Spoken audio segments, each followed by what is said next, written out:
tompo anio ka dia raha tsika hivavaka ametraka an'izao teny izao eo ampelantanan'Andriamanitra.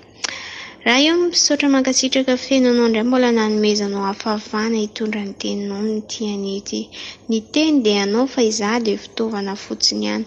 Fantatro fa hiteny eto indray ianao, hananatra anay eto indray ianao, hanambara ny zavatra rehetra izay tianao ho teneny eto indray ianao.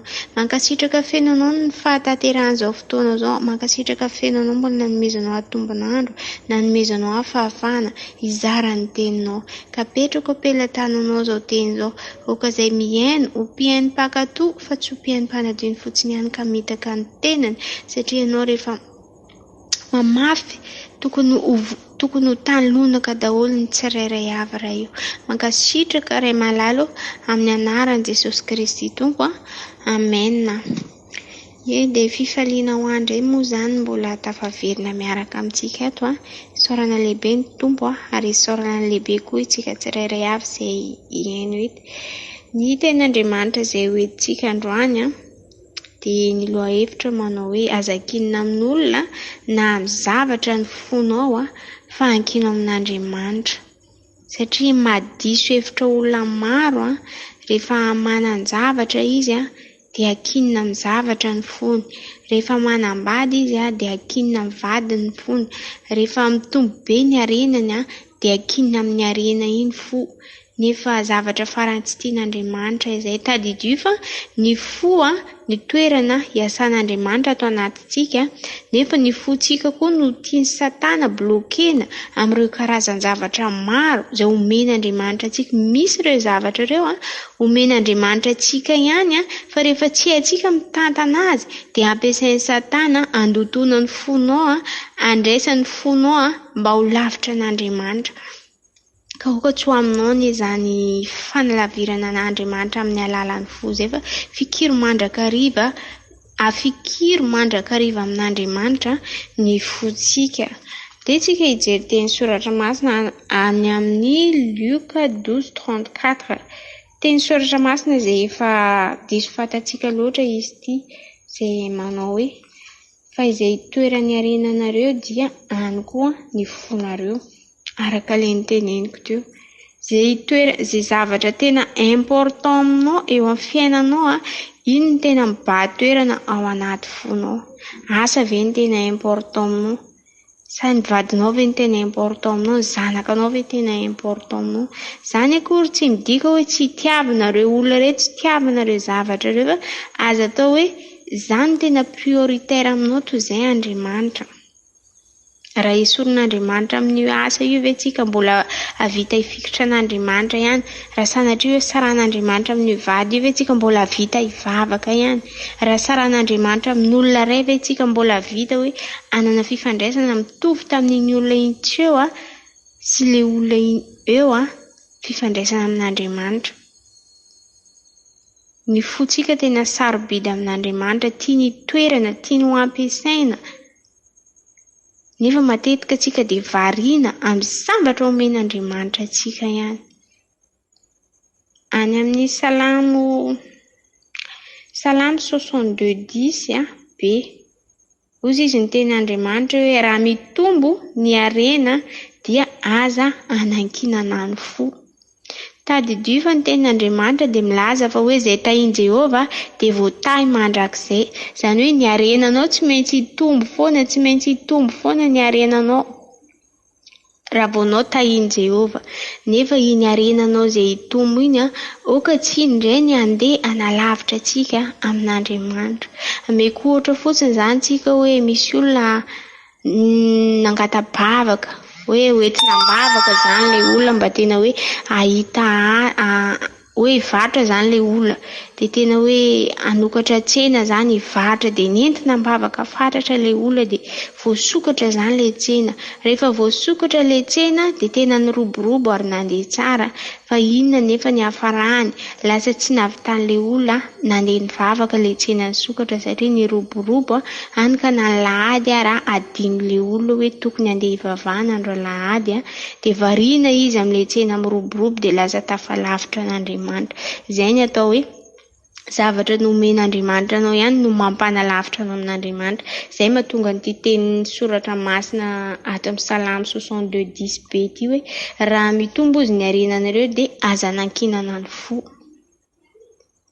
Aoka ne mba tena hoe an'Andriamanitra rery ny fonao. Aoka hoe na inona zavatra azonao na inona zavatra tsy azonao tsy ampiova ny fitiavan'Andriamanitra anao zany. Koa tsika hijery teny soratra masina any amin'ny Luka 21:34 amin'ny anaran'i Jesosy. Ary mitandrema fandroa ny fonareo vesara ny zavatra maro samihafa sy ny fiahiana izao fiainana izao.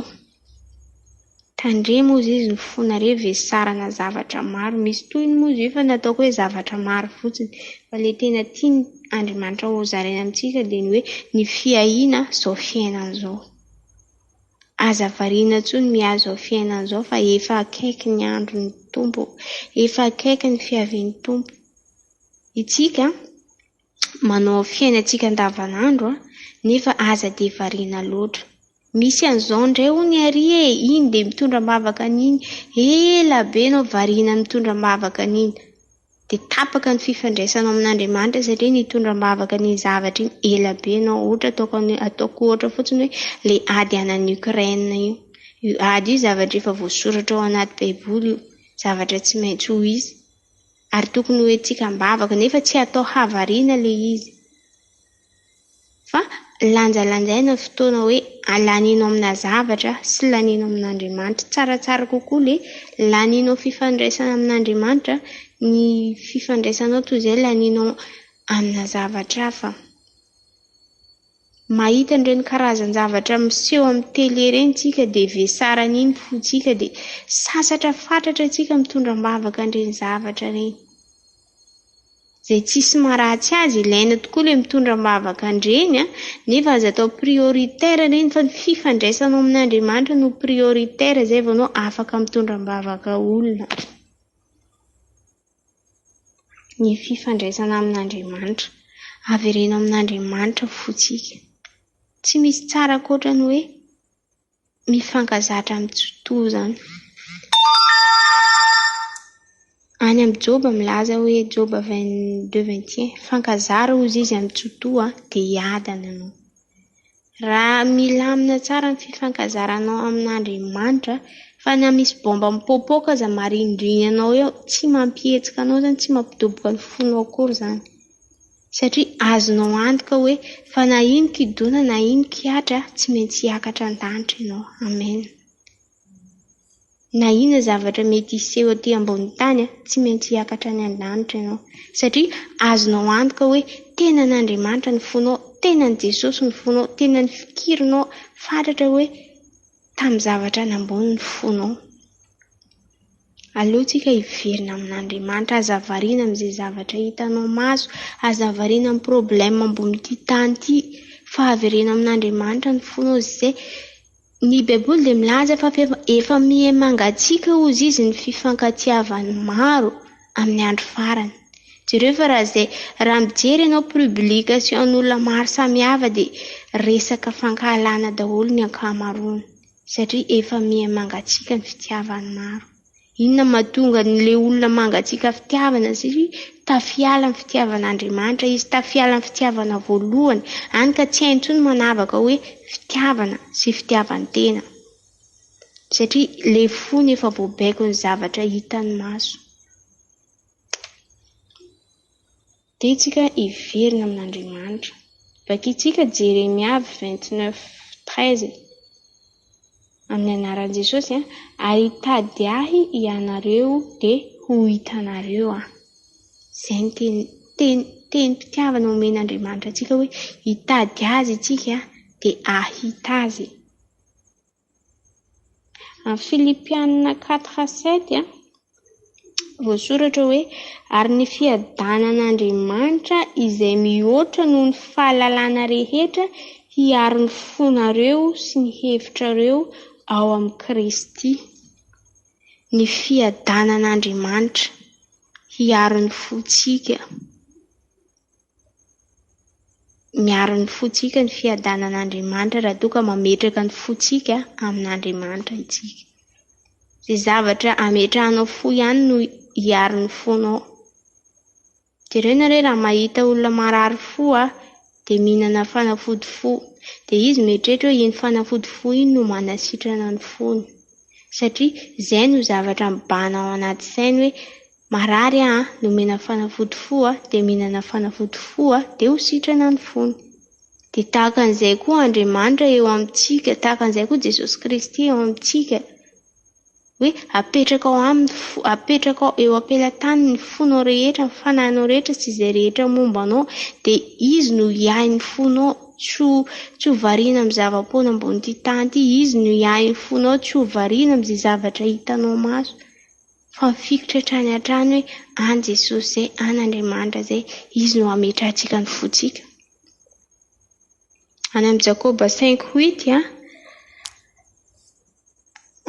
manao hoe mahareta koa ianareo amin'ny fampaharezana ny fonareo fa efa mbe akaiky ny fiavian'ny tompo. Araka ny zavatra niteneniko teo hoe betsaka ny zavatra miseho amin'izao andro farany izao.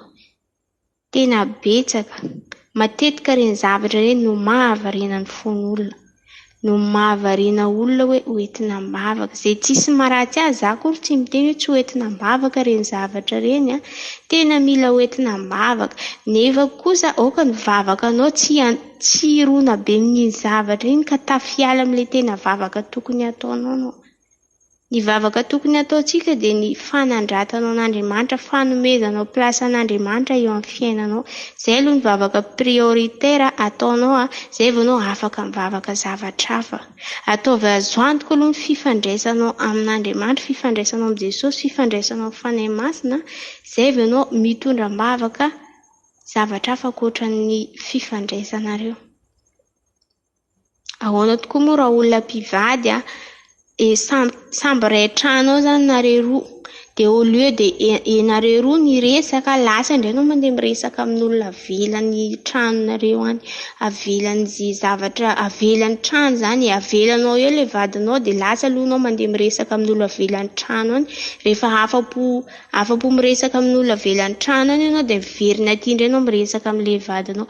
Dia tahaka an'izay koa, au lieu dia hiresaka amin'ny vadinao ianao lasa mandeha miresaka amin'olona avelany any. Au lieu dia hivavaka amin'Andriamanitra aloha, hiassurer ny fifandraisanao amin'Andriamanitra, lasa ianao mitondra mivavaka zavatra hitanao avelany any aloha. Dia afapo avy any izay vao miverina aty. Tsy mety izany, tena tsy mety. Ataovy azo antoka aloha ny fifandraisanao amin'Andriamanitra, izay vao ianao mitondra ny vesatra ny hafa. Mosesy raha natsoin'Andriamanitra ny formena aloha izy. Ny formena izy nalefa tany amin'ny Roma nampianarina anazy hoe tany masina diavinao izy, zao ataonao, zao tokony ataonao. Rehefa azon'Andriamanitra antoka hoe afaka andeha amin'izay izy, izay vao izy nampitondra ny azioga ny zanak'Israely. Dia tahaka an'izay koa ataovy azo antoka aloha hoe ianao sy Andriamanitra tena manana fifandraisana fo mihitsy, izay vao anao afaka mitondra aziogan'olona. Tsy afaka mitondra aziogan'olona anao raha tsy azonao antoka aloha ny ianao. Izay tsarovy mandrakariva. Jesosy rehefa nivavaka antsika dia izao ny teny hoe izaho izy tsy mangataka any amin'ny Jaona 17.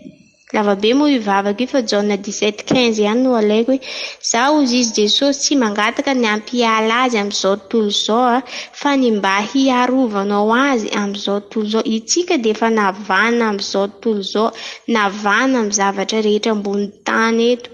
Donc tsy ianao efa navana indray ny mbola andeha hiverina hitovy amin'ny zavatra ny tany. Tsy haiko hoe azonareo ve izany zavatra tiako tenenina izany. Efa navana antsika, navana Jesosy amin'izao tontolo izao, navana Jesosy amin'ny zavatra hitan'ny masontsika. Ianao efa navana, aza miverina mitambatra amin'ny zavatra efa nanavananao. Halleluja. Atoloran'Andriamanitra fonao dia mifikiran'Andriamanitra fa efa andro farany izao. Ho an'i Jesosy rery ny voninahitra, ho antsika rehetra kosa ny fiadanana. Aoka ny fontsika tsirairay avy tena hoe ho an'Andriamanitra.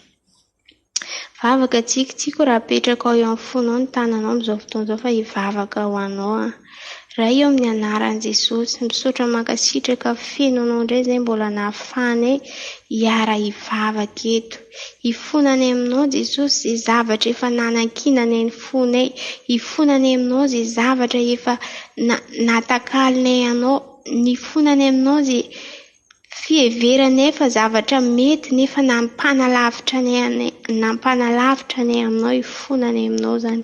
Ankehitriny izay hiverina eo amin'ny fanatrehanao, hiverina ny fitiavana anao, hamerina ny fonay eo am-pelatananao. Raiso Jesosy izany fitiavana zany, raiso ny fonay, raiso izay zavatra rehetra mombanay atolotra anao amin'izao fotoana izao. Mankasitraka raha io amin'ny anaran'i Jesosy Kristy. Amen. Tahian Jesosy daholo tsika rehetra dia